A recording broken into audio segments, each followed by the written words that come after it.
저는 오늘 이해되지 않는 고난이 임할 때라고 하는 말씀의 제목으로 함께 은혜 나누기를 원합니다. 귀농한 한 청년이 복숭아 가원을 하게 됩니다. 이른 아침부터 저녁 늦게까지 자신의 열정을 다하여 일을 합니다. 정말 모든 것이 잘 노력한 것만큼 되어가듯 나무마다 탐스러운 복숭아 열매가 주렁주렁 열리기 시작합니다. 야, 하나님께서 과연 내 편이시다. 이제 가을이 되어서 이제 수확할 날이 되었어요. 그런데 갑자기 늦지막히 태풍이 올라와 여러분, 여태까지 우리 청년이 일구어놨던 그 모든 복숭아가 다 낙과를 하고 말았다라는 거예요. 충격을 받은 이 청년이 그 이후로부터 3주간 교회를 나가지 않아요. 그러면서 앞으로도 나는 계속해서 교회를 나가지 않겠다라고 결심을 합니다. 신방원 목사님이 권면하시면서 이렇게 말씀을 하십니다. 하나님은 자네의 복숭아보다 자네를 더 사랑하신다네. 물론 하나님은 태풍이 오지 않아야 된다는 거 누구보다도 더 잘 알고 계시는 분이야. 하지만 태풍이 없이는 사람이 훌륭하게 성장할 수 없다는 것도 주님은 알고 계시다네. 하나님의 관심은 사람을 키우는 데 있지 복숭아를 키우는 데 있지 아니하는 것을 우리 청년이 알았으면 좋겠네 라고 하시면서 권면하시고 돌아가셨어요. 여러분, 인생의 문제에서 가장 다루기 힘든 주제의 하나가 무엇일까? 모두가 피하고 싶은 각자의 자리 잡고 있는 고난의 폭풍이 아닐까? 고난을 여러분 누가 좋아합니까? 누가 고난을 피할 수 있겠습니까? 누가 고난을 당하지 않을 수 있겠느냐라는 거예요. 너무 힘들 때 고난의 한 중앙에 있다라고 느껴질 때가 많습니다. 사랑하는 성도 여러분, 인정하기 싫지만 고난은 우리 곁에 항상 머물고 있는 동행자, 친구임을 여러분 기억하시고 인정하실 수 있기를 바랍니다. 우리가 이 세상에 사는 동안 시련은 결코 우리의 곁을 조금 더 떠나지 아니하는, 마치 해가 비치면 그림자가 항상 우리를 따라다니고 동행하는 것처럼 여러분 우리의 동행이라는 거예요. 동행자라는 거예요. 뭐가요? 고난이. 이 세상을 고난 없이 살아가는 인생, 고난에서 제외된 사람은 단 한 사람도 있다 없다? 없다. 인생의 친구인 고난, 그 고난이 나와 함께 동행하는 자라고 한다면 이 모든 고난에는 하나님의 선하신 목적도 반드시 있다는 것을 여러분 믿으실 수 있기를 바랍니다. 할렐루야. 다시요. 이 모든 고난에는 하나님의 선하신 목적도 있다는 것을 반드시 기억해야 될 것. 많은 사람들이 자기가 당하는 고난은 누구 때문에 내가 이런 고난을 당한다, 그 까닭을 남에게 돌려버려요. 내가 못 배운 것은 내 부모님 때문이고, 부모가 가난해서 배우지 못한 부모님 때문에, 만약에 우리 부모가 나를 제대로 잘 가르쳤고 돈으로 나를 잘 양육했다라고 한다면 나의 인생은 이렇지 않을 거야. 그럼 누구를 탓하고 있어요? 부모 탓. 혹은 운이 안 좋아서 운 타령하시는 분들도 계셔요. 그러나 여러분 이러한 신앙의 태도는 여러분 결코 믿음의 태도가 아니다라는 사실을 기억해야 될 줄로 믿습니다. 우리는 우리에게 고난을 주는 주체가 누구인지 분명히 알고 그 목적도 바로 알고 고난을 주신 그분의 목적대로 우리의 신앙의 인격을 만들어 가야 한다는 거예요. 사랑하는 성도 여러분, 하루하루 주 안에서 보람되고 의미 있는 삶을 여러분 사셔야 된다는 것을 여러분 믿으실 수 있기를 바랍니다. 우리는 하루하루 주 안에서 보람되고 의미 있다라고 하는 사실을 믿으면서 가야 한다는 거예요. 단지 그 하루가 내가 원하지 않는 불행한 일이 있는 하루라 한다 할지라도 하늘 향하여 감사해야 돼요. 하나님께서 우리 각자에게 계획하신 계획과 뜻이 있음을 믿고 여러분 감사하면서 살아가실 수 있기를 바랍니다. 오늘 본문의 기록은 자신이 원치 않게 애굽의 노예로 팔려갔던 17살의 요셉의 이야기예요. 요셉은 17살 때에 형들에게 미움을 받는 환경 속에서 자라면서 결국 이스마엘의 상인에 의해서 애굽으로 팔려가죠. 당시 수도 방위사를 맡았던 추니 대장 보디발 장군의 집으로 팔려오게 됩니다. 이후로 요셉은 보디발 집의 총무로서의 일을 도맡아 하는 집사가 되는데, 이것은 앞으로 요셉이 애굽의 총리로서의 일을 하기 위한 준비 과정이었다는 사실을 암시하는 의미였어요. 그러나 요셉은 이러한 상황을 예측할 수 있는 경험도 없었고 인생에 안목도 없었어요. 또 자신이 앞으로 더 극심한 억울한 일을 당할 수 있다는 것도 예측할 수 없었어요. 요셉의 인생의 주관자가 내가 아니라 하나님이심을 요셉이 알 수도 없었어요. 이것은 신앙을 가지고 있는 우리들에게도 마찬가지입니다. 왜 고난이, 왜 시련이, 왜 아픔이, 왜 헤어짐이 왜 내게 있는지 이해되지 않는 것과 똑같습니다. 그러나 성경은 분명하게 기록하기를 창세기 29장 2절과 3절에는 이렇게 기록하고 있어요. 같이 한번 합독해 볼까요? 시작. 여호와께서 요셉과 함께 하심으로 그가 형통한 자가 되어 그의 주인 애굽 사람의 집에 있으니 그의 주인이 여호와께서 그와 함께함을 보며 또 여호와께서 그의 범사에 형통하게 하심을 보았더라. 아멘. 요셉 자신에게는 여호와 하나님이 자기와 함께하고 있음을 알 수 없었어요. 그러나 요셉의 주인이었던 보디발은 이 요셉이 하는 일마다 형통케 하시는 여호와 하나님을 요셉을 통해서 보고 알게 되었다는 거예요. 요셉은 보디발의 집에서 가정의 총무가 되어 모든 소유의 재반을 도맡아 일을 하게 됩니다. 요셉의 이러한 권한은 여호와 하나님께서 요셉을 앞으로 애굽의 총리로 세우시고자 하는 준비 과정이었다는 거예요. 더 나아가 요셉을 위해서 애굽 사람의 집에 복을 내리시기까지도 하셨어요. 5절의 기록을 보니까 그가 요셉에게 자기 집과 그 모든 소유물을 주관하게 한 때부터 여호와께서 요셉을 위하여 그 애굽 사람의 집에 복을 내리심으로 여호와의 복이 그의 집과 밭에 있는 모든 소유에 미친지라. 할렐루야. 우리 믿음의 교회 성도님들도 여러분 남의 집에서 일을 비록 할 수 있을지는 모르겠지만 하나님과 함께하면 여러분 우리를 통해서 그 사업장이 그 생업터가 여러분 복을 여러분 받게 되는 줄로 믿습니다. 그럼에도 불구하고 하나님께서는 이 요셉을 더욱더 성장시키고자 요셉에게 혹독한 시련을 준비하고 계셨다라는 거예요. 그 첫 번째는 억울한 누명을 쓰고 감옥에 갇히는 것이었어요.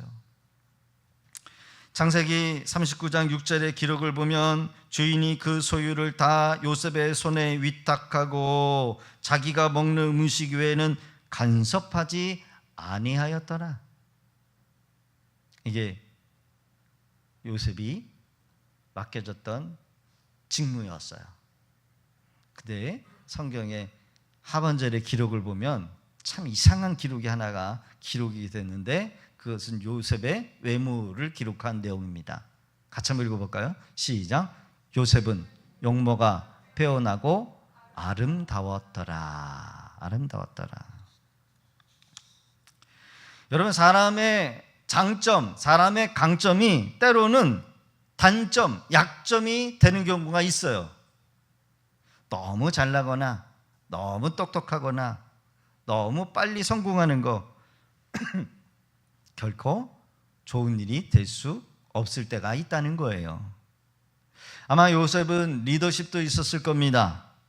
거기에 아브라함의 아내 사라의 충충한 유전자를 가지고 있었기 때문에 이 요셉은 분명히 아름다운 용모가 있었어요. 장점이지요. 비록 저도 뭐 현빈처럼 키는 큰 편은 아니지만 얼굴은 특출한 외모를 가지고 있지는 않지만, 그러면 여러분 단점이 장점이 되는 경우도 있을 수 있어요. 요셉은 아름다운 이 용모가 분명히 장점이었지만 오히려 지금은 약점이 되고 말았다는 거예요. 단점이 되고 말았다는 거예요. 7절과 8절의 기록을 보면 보디발의 아내가 이 요셉을 가만두지 않았다는 것을 볼 수 있습니다. 보디발의 아내는 모든 것을 가진 사람이었어요. 넓고 좋은 집에 친위대장 보디발의 남편을 두었던 사람이었다라고 한다면 그녀의 가문도 명문의 가문이었고 힘 있는 가문이었을 거예요. 원하면 원하는 것을, 모든 것을 취할 수 있는 백그라운드, 배경을 가지고 있는 사람이 누구냐면 보디발의 아내였어요. 그런데 요셉만큼은 자신이 원하는 대로, 자신이 뜻하는 대로 되지 않았다는 거예요. 그런 말이 있죠. 여자가 하늘 품으면 서리가 내린대. 온유월이죠. 온유월에도 서리가 내린대. 무서워요, 그렇죠? 요즘에는 기상이변으로 지금 저기 강원도에 여러분 철쭉이 핀 거 아십니까? 희한한 거예요, 그렇죠? 누군가가 하늘 품었나 봐요. 사실 애굽의 종으로 팔려온 이 요셉은 자신이 비록 종으로 왔지만 자신의 인생을 함부로 막 굴리는 그런 사람은 아니었다는 것을 볼 수 있어요. 요셉이 계속해서 여러분 이 보디발의 아내가 동침하기를 요구합니다. 보디발의 아내를 향한 말을 들어보면 이 요셉이 어떤 사람이었는지 요셉의 신앙관을 엿볼 수가 있어요. 창세기 39장 8절과 9절과 10절의 기록을 보면 요셉이 거절하여 자기 주인의 아내에게 이르되 내 주인이 집안의 모든 소유를 간섭하지 아니하고 다 내 손에 위탁하였으니 이 집에는 나보다 큰 이가 없으며 주인이 아무것도 내게 금하지 아니하였어도 금한 것은 당신뿐이니이다. 당신은 그의 아내임이니라. 그런즉 내가 어찌 이 큰 악을 행하여 하나님께 죄를 지으리까. 10절 시작. 여인이 날마다 요셉에게 청하였으나 요셉이 듣지 아니하여 동침하지 아니할 뿐더러 함께 있지도 아니하니라. 아멘.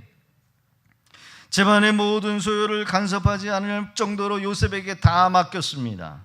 이 집에는 나보다 큰 이가 없어요. 주인이 아무것도 내게 금하지 아니하였어요. 마음대로 할 수 있어요. 그러나 취할 게 있고 취하지 말아야 될 것을 분명하게 아는 요셉이었어요. 여러분 살다 보면은요, 취하지 말아야 될 것도 취하는 그런 욕심이 있을 수 있어. 누가 뇌물을 주든지 누가 큰 거액을 주면 받지 말아야 될 걸 알면서 받고 불법을 행하는, 결국은 망하죠. 금한 것은 당신뿐입니다. 분명한 선이 있었어요. 주인의 것이 있었어요. 넘보지 말아야 될 걸 알아요. 내가 어찌 이 큰 일을 행하여 하나님께 죄를 지으리까. 하나님을 인식하면서 살았어요. 하나님의 존전 앞에서 사는 인생이었어요. 이것이 요셉의 신앙관이었다. 누가복음 12장에 보면 예수님께서 청지기의 비유를 말하는데 거기에 보면은 선한 청지기가 나오고 지혜로운 청지기가 나오고 충성된 청지기가 나와요. 선한 청지기, 지혜로운 청지기, 충성된 청지기. 사람에게 권력을 쥐어주게 되면 그 사람이 어떤 사람인지를 여러분 그 권력 주어진 것을 보고 알 수 있대요. 여러분 어디 권력뿐입니까? 많은 돈을 쥐어줘 봐도 알 수 있다는 거야. 돈의 유혹 앞에서 하나님을 우선순위에 두고 하나님의 뜻대로 살려고자 하는 사람이 얼마나 될까? 그래서 마귀는요, 돈을 이용해서 많은 사람들을 미혹해요. 세상으로 끌고 가려고 하는 경우가 다반수입니다. 그 사람의 그릇이 크다, 그 사람의 그릇이 적다라고 하는 말이 있습니다. 여러분, 그릇이 크면 권세를 가져도 그것을 올바른 곳에 쓰고 사람들을 유익하게 합니다. 그러나 그릇이 작으면 그것을 자신의 사적으로 한을 푸는 수단으로 이용될 수 있다는 것을 봐요. 사람이 그릇이 작은 까닭에 그 어떤 성취도 자신의 손으로 일구었다라고 여기면서 그것을 빼앗길까 봐, 그것을 놓칠세라 그 자신의 가지고 있는 권력을 가지고 위시되면서 과시하는 유혹에 빠지는 것이 대부분의 사람들이에요. 결국 자기를 내세우든지 하나님께 영광을 돌리는 삶을 살든지의 두 가지 갈림길로 갈려집니다. 모든 영광을 하나님 앞에 돌려야 돼요. 여러분, 우리에게 많은 재능과 많은 달란트, 많은 돈을 주어졌을 때 그것을 내 뜻대로 내 고집하는 대로 쓰는 것이 아니라 하나님의 목적대로 써야 돼요. 하나님을 드러내는 일에 우리가 나타나야 돼요. 결국 자기 자신, 자기 공로로 돌려버리는 위험한 인간이 되고 마는 것은 대부분의 일반적인 사람들, 훈련받지 못한 사람들. 사람의 그릇이 클수록 힘있는 자기의 현실을 새롭게 하신 여신은 하나님이 계시다라는 사실을 깨닫고 여러분 이것을 굳게 믿는 데서부터 비롯되다라는 겁니다. 그릇이 크다. 여러분, 우리는 항상 이것을 목표로 두고 여러분 살아가야 되는 그런 신앙의 사람이 되어야 될 줄로 믿습니다. 그런 의미에서 이 요셉은 시련과 연단의 과정을 다시 한번 겪게 돼요. 그것은 다름 아닌 왕의 죄수들을 가두는 감옥이었다라는 거예요. 요셉은 보디발의 아내를 통해서 또 다른 시련을 겪게 됩니다. 우리의 인생에서 우리가 겪는 어떠한 일이라 한다 할지라도 의미가 없는 고난은 없다는 거예요. 그러기에 우리 안에 우리의 삶에 고난이 닥쳐올 때 어떤 태도로 이 고난을 맞이해야 될까? 여러분, 그것이 우리가 생각해야 될 과제라는 거예요. 어찌할 수 없는 고난을 어떻게 소화하느냐에 따라서 나의 자아를 병들게 하는 상처가 될 수 있고 나의 인생을 발전시켜서 나를 내가 원하는 뜻에 이루는 디딤돌이 될 수 있는 기회가 되기 때문에 그렇다라는 거예요. 상처가 상처로 남게 되면 그 상처로 인해서 또 다른 피해자를 만들어요. 그 피해자는 가까운 가족이 될 수 있다는 겁니다. 그러나 상처가 주님으로 인해서 고침받게 되면은 여러분 그 상처는 결국 나도 성장시키고 나의 뜻을 이루는 그런 일들에 여러분 디딤돌이 되는 거예요. 그러나 그 상처가 여러분 주님께 내어 맡겨서 주님의 위로로 여러분 상처가 치유되지 않는 상태에서 여러분 어떤 일을 하면 그게 다른 사람에게 피해를 주는 여러분 깊은 또 다른 상처가 돼요. 결국 자기가 이루고자 하는 뜻도 이루지 못하고 실패자로 남는 자가 된다라는 거예요. 그러기에 이 고난 가운데 무엇이 들어있는가가 중요한 겁니다. 누구와 함께 하느냐가 중요한 거예요. 고난의 중심에 생명의 참된 주를 모셔서 여러분 성공하는 새로운 삶을 살아낼 수 있는 그런 저와 여러분 되시기를 주의 이름으로 부탁드립니다. 그래서 이 고난이 올 때 그 고난을 주님 앞에 내어 맡기는 게 중요해요. 바뀌는 게 중요하다. 바로 요셉은 요셉의 그 상처가 바로 주님으로 인해서 치료가 되어지게 되는 거죠. 만약 요셉의 영혼에 주님의 치료의 손이 없다라고 한다면, 요셉이 치료받지 못하고 만약에 애굽의 총리가 되었다라고 한다면, 요셉은 반드시 복수의 여러분 칼을 품고 행동으로 옮기지 않았을까? 그 첫 번째가 자신을 애굽으로 팔아버린 누구요? 형제들이요. 요셉은 충분히 얼마든지 애굽에서 가나안 땅으로 그 고향 땅에 있는 형제들에게 자객들을 보내가지고 쑥대밭을 만들 수 있는 그런 능력 있는 사람이 되었어요. 저 같았으면 아마 그랬을 것 같아요. 네, 이것들 나를 여기다가 팔어? 자객들을 보내가지고 다 잡았을 것 같아요. 여봐라, 당장 다 잡아오너라. 두 번째로는 이 감옥에 누명을 씌워서 여러분 가두었던, 재판도 없이 보디발과 그 보디발의 아내를 요절을 냈을 것 같아요. 그렇죠? 아니 나는 하지도 않았는데 지가 그래놓고 옷까지 다 뺏어가가지고 그리고 누명을 씌워놓고 날 여기다가 집어넣어? 내가 이것들 나가기만 해봐라 아주 그냥. 근데 여기서 끝나는 게 아니에요. 세 번째로, 자신이 감옥에 있었을 때 술 맡은 관원장과 떡 맡은 관원장이 들어왔어요. 떡 맡은 관원장은 그 꿈대로 목이 잘라서 가지고 죽었고, 술 맡은 관원장은 꿈을 해석해 줘가지고 복직이 되었어요.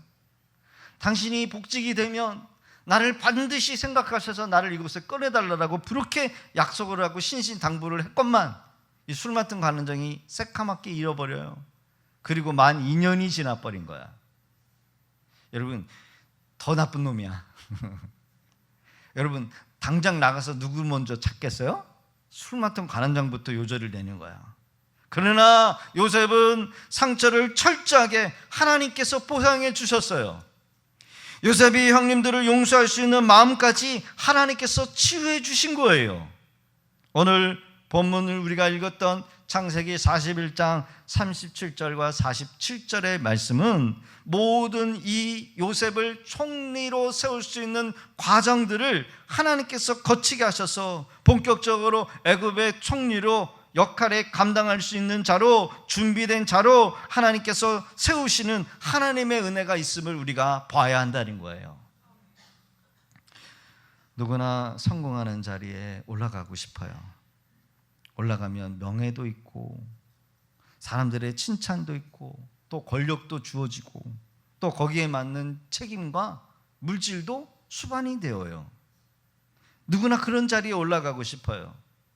그러나 그 자리에 서기까지 얼마나 많은 눈물, 땀 흘림, 수고, 그리고 남들 자지 못하는 그 시간에 그 성공을 위하여 준비하는 과정의 시간이 있었는지를 여러분 우리가 알아야 돼요. 많은 연난과 시련과 고난의 준비 과정 없이는 그 명성의 자리에 앉더라도 여러분 선한 영향력을 줄 수 있는 사람이 되기는 힘들어요. 언젠간 TV에서 우리나라의 요식업계의 백 선생님 아시죠? 백 선생님 하면 알아요. TV에 나와가지고 여러분 그 장사가 잘 안 되는 음식점에 가서 코칭을 해주는 그런 것을 본 적이 있었어요. 대부분의 음식점이 자기가 요리가 전혀 문제가 없다라고 생각하면서 장사를 한다는 거야. 근데 여러분 백 선생님이 가가지고 이렇게 음식 맛을 보고 그 가게의 인테리어나 손님 대접하는 거를 보나 그리고 음식 장사 그 과정을 다 만들어내는 걸 보고 왜 이 업주가 망할 수밖에 없는지를 판단하는 거예요. 여러분 근데 중요한 것은 그렇게 판단하는 사람이 여러분 실력이 없는 사람이 와가지고 판단하면 몰라요. 그렇죠? 그런데 백 선생님은 다 경험해봐서 알아요. 다 경험해봐가지고 아는 거예요. 근데요 문제가 심각하다는 사실인데 정작 음식을 만든 이 요리사가 음식의 간도 제대로 맞추지 못한다는 거예요. 일정하게 그 음식을 만들어내지 못하면서 이 요리를 하고 있다는 거예요. 여러분, 심각해요? 안 심각해요? 심각한 거예요. 아니, 장사하는 사람이 음식 간도 못 맞춰, 음식 맛을 일정하게 못 내. 그럼 무슨 장사를 한다고 여러분 음식 장사를 해. 대부분의 사람들이 그렇다는 거예요. 가장 기본적인 거, 가장 중요한 것이 무엇인지도 알지 못하면서 정작 자신은 잘할 수 있어, 나는 성공할 수 있어, 잘 될 거야 라고 하는 그런 열정과 의지만 가지고 장사를 한다는 거예요.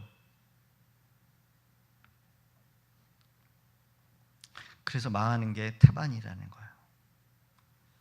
잘할 거라는 생각, 잘할 수 있다라는 의욕만 앞서지 자신감만 가지고 있지, 진짜 사람들을 모아놓고 공평하게 실력을 평가하는 그 순간 그것은 나의 착각이었구나. 왜 내가 음식점을 망하고 내가 실패할 수밖에 없는지를 여러분 본인 스스로가 연구하고 노력하지 않는 이상 모른다는 거예요. 오늘 나는 나만의 인생을 살면서 누군가에게 인정받을 만한 집중하는 목표가 있는지 스스로에게 물어보시면 좋을 것 같습니다. 한 번밖에 없는 나의 인생이 하나님 앞에 내게 주어진 사명, 내게 주신 달란트가 있는데 그것에 집중을 해서 노력을 하고 정말 누군가에게 인정받는 그런 집중할 만한 목표가 있는가? 여러분, 목표가 있는 것과 없는 것하고 달라요. 또 다른 누구에게 도전을 줄 만한 성공적인 삶을 내가 살고 있는가? 있는 것과 없는 것 갖고 달라요. 단순히 지금 내가 하고 있는 일이 먹고 살기 위해서, 지금 먹고 사는데 힘들고 버거워, 억지로 일하면서 마지못해서 살아가고 있는 것은 아닌가? 여러분, 만약에 그렇게 살아간다면 빨리 바꿔야 돼요. 업종을 바꿔야 돼. 오늘 하나님께서 요셉을 통해서 우리에게 주시는 메시지가 분명하게 있습니다. 왜 하나님이 요셉을 어린 나이에 꿈꾸게 하셔서 그리고 형들에게 미움받을 수 있는 그런 환경의 가정을 만들어 주시고 결국은 요셉이 이스마엘 상인에게 팔려서 애굽의 보디발 집에 여러분 가정의 총무로 하나님이 그를 훈련시키고 왜 억울한 누명을 씌워서 여러분 재판도 없이 기한 없는 감옥에 갇혀서 그곳에서도 여러분요 의미 없는 삶을 살게 하지 아니하시고 뭔가 최선을 다하는 삶을 살게 하시는가? 왜 그곳에서 술 맡은 관원장과 떡 맡은 관원장을 만나게 하셨는가? 여러분, 다 의미가 없는 게 아니라 의미가 있어요. 우리가 겪는 시련, 우리가 겪어야 될 연단의 과정, 여러분 의미 없는 것이 하나도 없어요. 모든 과정과 여러분 모든 과정 속에 여러분 하나님이 우리에게 주는 시련, 고난, 연단은 이유가 있는 거예요. 그것은 뭐냐? 바로 하나님의 영광을 나타나는 삶을 살기를 원하신다는 거예요. 하나님의 영광. 하나님이 하셨어요. 하나님이 인도하셨어요. 하나님께 영광을 돌리는 삶. 그러기에 하나님의 영광을 드러내는 준비의 과정임을 우리가 믿고 우리 가운데 일어나는 여러분 어떠한 시련, 연단, 사건, 사고라 한다 할지라도 그것에 인내하면서 감사하면서 잠잠히 기다릴 줄 아는 그런 믿음의 성도들 되어지기를 주 이름으로 부탁드립니다. 의미 없는 연단은 없고 의미 없는 고난, 시련 없는 거예요. 37절과 41절의 기록을 보면 바로와 그의 모든 신하가 이 일을 좋게 여긴지라. 바로가 그의 신하들에게 이르되 이와 같이 하나님의 영에 감동된 사람을 우리가 어찌 찾을 수 있으리요 하고 요셉에게 이르되 하나님이 이 모든 것을 내게 보이셨으니 너와 같이 명철하고 지혜 있는 자가 없도다. 너는 내 집을 다스리라. 내 백성이 다 내 명령에 복종하리니 내가 너보다 높은 것은 내 왕자뿐이니라. 할렐루야. 애굽의 총리로 세워지는 과정, 이제껏 겪었던 요셉이 겪었던 모든 시련과 고난은 결국 하나님의 영광을 드러내기 위한 준비 과정이었다. 바로 왕의 꿈을 꾼 것을 풀 수 있는 사람은 애굽에 단 한 사람도 없었어요. 점술객도 없었고 별을 연구하는, 천체를 연구하는 점치는 사람들도 없었어요. 감옥에 갇혀 있던 이 히브리 종 요셉은 행정 능력을 모두 갖춘 사람이었어요. 준비된 사람이었어요. 거기다가 하나님의 영에 감동까지 되어서 하나님의 지혜를 가지고 있던 사람이었어요. 애굽 왕 바로는 요셉에게 하나님의 지혜가 있었음을 보았어요. 너와 같이 명철하고 지혜 있는 자가 없도다. 하나님의 지혜는 세상의 지혜와 차원이 다릅니다. 따라합시다. 하나님의 지혜는 세상의 지혜와 차원이 다릅니다. 하나님의 지혜는 세상을 구원하는 능력이 있어요. 바로 왕에게, 요셉에게 하나님의 지혜가 있음을 보았다는 거예요. 깨달았다는 거예요. 왜 고난 가운데 하나님을 우리가 바라봐야 되고, 왜 하나님께 기도해야 합니까? 왜 하나님은 믿는 성도들에게 고난을 주시는 걸까요? 그것은 여러분, 우리 안에 세상의 지혜를 버릴 수 있게 고난을 통해서 주시는 거예요. 그래서 우리 안에 이 세상의 지혜를 버릴 수 있는 것은 고난 아니면 안 돼요. 고난이 반드시 임해야 돼요. 그래야 네가 의지하고 있는 그 쓰레기, 네가 경험된 그 세상에 별볼일 없는 그것들 다 버리고 내가 주는 내 지혜로 너는 살 수 있어. 결국 세상의 지혜를 버리게 하시고 하나님의 지혜를 주시고자 우리에게 고난을 주시는 거예요. 왜 고난 당하십니까? 그 세상 지혜 때문에 그래요. 세상의 지혜를 가지면 가질수록, 배우면 배울수록 여러분, 우리는 하나님으로부터 멀어져요. 하나님부터 멀어진다. 세상의 지혜로 여러분, 우리는 성공할 수 있다라고 믿지요.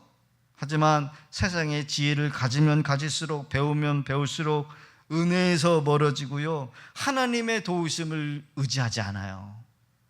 한마디로 믿음으로 살려고 하지 않아요. 내 힘으로 살지, 돈으로 하지, 내 백으로 하지. 그렇죠? 돈의 능력이 얼마나 대단합니까? 돈의 능력이 하나님을 대신할 수가 있죠.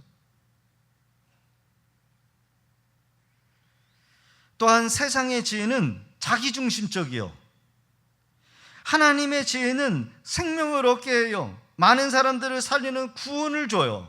할렐루야. 바로 요셉 안에는 무슨 지혜가 있었어요? 하나님의 지혜가 있었어요. 그걸 누가 봤어요? 애굽 왕 바로와 신하들이 요셉 안에 있는 하나님의 지혜를 본 거예요. 요셉의 승리하는 인생이 될 수 있었던 것은 고난의 터널 속에서도 하나님의 인자하심과 선하심을 철저하게 의지했었던 데 있었다라는 거예요. 재판도 없이 억울한 누명을 당하고 자신을 이곳에 팔아버렸던, 어떻게 하나님이 내게 주셨던 두 가지 꿈이 있었는데 그 꿈대로 되는 것이 아니라 지금 엉뚱한 데로 흘러가고 있어. 그럼에도 불구하고 요셉은 포기하지 않았다는 거예요. 왜? 하나님이 이미 주셨던 계시가 있었기 때문에. 온갖 어려움과 쓰디쓴 삶의 역경 속에서도 하나님의 인자하심, 하나님의 선하심을 우리의 인생의 기둥으로 삼을 수 있는 그런 저와 여러분 되시기를 주 이름으로 축복합니다. 하나님은 인자하시다. 하나님은 선하시다. 하나님은 내 인생의 고난 가운데 인자와 선하심을 반드시 가지고 계시는 분이시다. 나를 결코 이 구렁텅이에서 좌우에 여러분요 갈 수도 없고 뒤로 빽갈 수도 없는 그런 고난 가운데에서도 여러분, 하늘은 열려 있다는 거예요. 하늘은 열려 있다. 결국 이런 믿음을 지녔던 이 요셉의 고초가 여러분, 고초가 아니라 생고생이 아니라 결국 하나님의 은혜의 재료가 되었다는 것을 봐요. 은혜의 재료. 지금 내 삶이 이해되지 않고 풀려지지 않는 고난이 있고 시련이 있고 역경이 있습니까? 요셉의 인생을 통해서 풀려지지 않는 내 인생의 고난을 여러분 풀어낼 수 있기를 주의 이름으로 축복합니다. 아멘. 저는 이제 다니엘 20일 기도를 통해서 제 인생의 답을 찾았어요. 다니엘 기도 20일 동안 준 그 강사들 메시지를 통해서.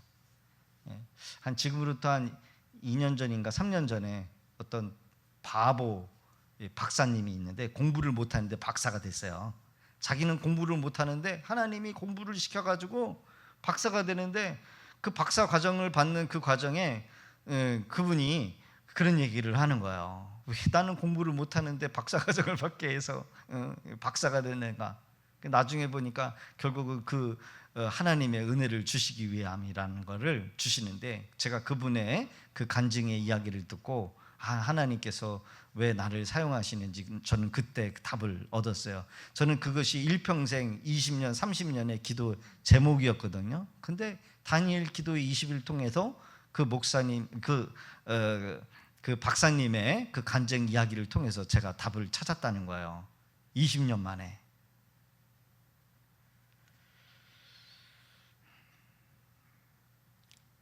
요셉의 인생을 통해서 풀려지지 않는 내 삶의 고난을 풀어볼 수 있어야 합니다. 고난 없는 인생은 없고 이해되지 않는 고난은 없습니다. 따라합시다. 고난 없는 인생은 없고 이해되지 않는 고난은 없습니다. 할렐루야. 고난 없는 인생 없어요. 응애 하고 태어나면서 죽을 때까지 고생이 기다리고 있어. 고생이 늘 그림자처럼 따라다녀. 그렇다고 해서 왜 이 고난이 왜 나를 떠나지 않아? 무서워. 여러분, 이렇게 되는 게 아니라 이 고난이 있어야 우리가 성숙해져 가는 거예요. 모든 고난, 시련은 의미가 있기에 주 안에서 그 답을 찾아내시오. 그 시련과 고난을 통하여 선한 열매를 맺혀가는 이 요셉에게 임한 이 축복이 우리의 것이 되어지기를 주 이름으로 축복합니다. 우리 예수님께서 십자가의 고난을 참으셔서 결국 모든 인생들에게 구원을 얻게 하셨어요. 그리고 지금도 우리 각자 자신의 십자가를 짊어지고 걸어가신 이 주님의 고난당하신 그 길을 걷는 성도들에게 여러분 똑같은 상급을 우리 주님은 예배에 놓고 계시다라는 거예요. 어떤 사람은 십자가를 힘들다고 포기해버리고 내팽개치시고, 어떤 사람은 꾀가 나가지고 그냥 버려버리시는 분들도 계시지만, 어떤 사람은 정말 바보라는 소리를 들으면서도 자기 십자가를 지고 주님을 끝까지 쫓아가는 사람들이 있다는 거예요. 때가 될 때 요셉과 같이 우리를 모든 사람들 앞에 높이셔서 하나님의 영광을 드러내게 하실 날이 온다는 겁니다. 그 믿음의 주인공들이 오늘 말씀을 듣는 저와 여러분들 되시기를 주 이름으로 축복합니다.